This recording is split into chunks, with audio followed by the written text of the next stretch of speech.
Mamlaka ya usafiri wa anga Marekani FAA imejitokeza kumuunga mkono Rais wa Marekani Donald Trump baada ya rais huyo kuibua pingamizi kuhusu kile kinachoonekana kuwa kukataa kwa Canada kuthibitisha ndege kadhaa binafsi za Gulfstream. Katika shambulio lake kupitia mitandao ya kijamii dhidi ya Canada mnamo Januari 29 mwaka 2026, Rais Trump alitishia kuondoa uthibitisho wa ndege za Bombardier aina ya Global Express pamoja na ndege zote zinazotengenezwa kaskazini mwa mpaka wa Marekani. Kwa mujibu wa Bloomberg, mnamo Februari 2 mwaka 2026, katika mkutano wa anga wa Changi huko Singapore, msimamizi wa FAA Brian Bedford aliibua pia hoja zake kuhusu nchi za kigeni kushindwa kuthibitisha ndege zinazotengenezwa Marekani. Wasiwasi wetu ni kama rasilimali za kutosha zinatengwa kwa bidhaa za Marekani kwa kiwango sawa na rasilimali tunazotumia kuthibitisha bidhaa za kigeni. Tunachotaka ni uwanja ushindani ulio sawa, Bedford aliwaambia waandishi wa habari. Katika chapisho lake la awali kwenye mitandao ya kijamii, Rais Trump alidai kuwa Canada ilikuwa imekataa kinyume cha sheria kuthibitisha ndege za Gulfstream aina ya G500, G600, G700 na G800.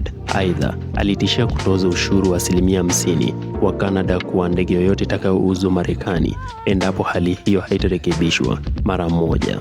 Ndege ya Gulfstream G800 ilithibitishwa na FAA pamoja na shirika la usalama wa anga la Umoja wa Ulaya EASA mnamo April mwaka 2025, huku G700 ikiidhinishwa Marekani mwaka 2024.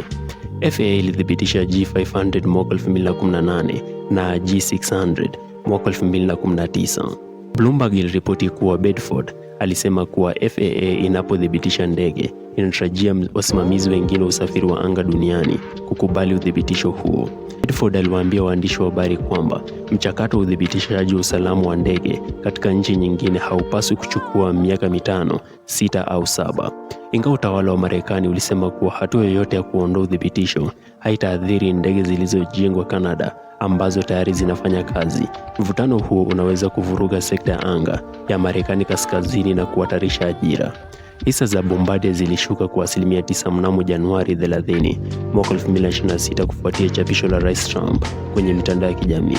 Mnamo Januari 29 mwaka 2026, Bombardier ilitoa taarifa ikikiri kuwa imezingatia chapisho la Rais Trump.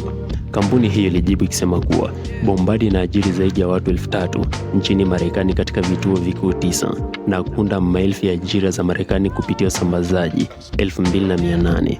Bombardier iliongeza kuwa kampuni hiyo inaendelea kupanua shughuli zake Marekani, ikiwemo kufungua kituo kipya cha huduma huko Fort Wayne, Indiana. Maelfu ya ndege binafsi na za kiraia zilizojengwa Canada huruka nchini Marekani kila siku. Tunatumaini hili litatatuliwa haraka ili kuepuka athari kubwa kwa usafiri wa anga na umma unaosafiri, Bombardier ilisema.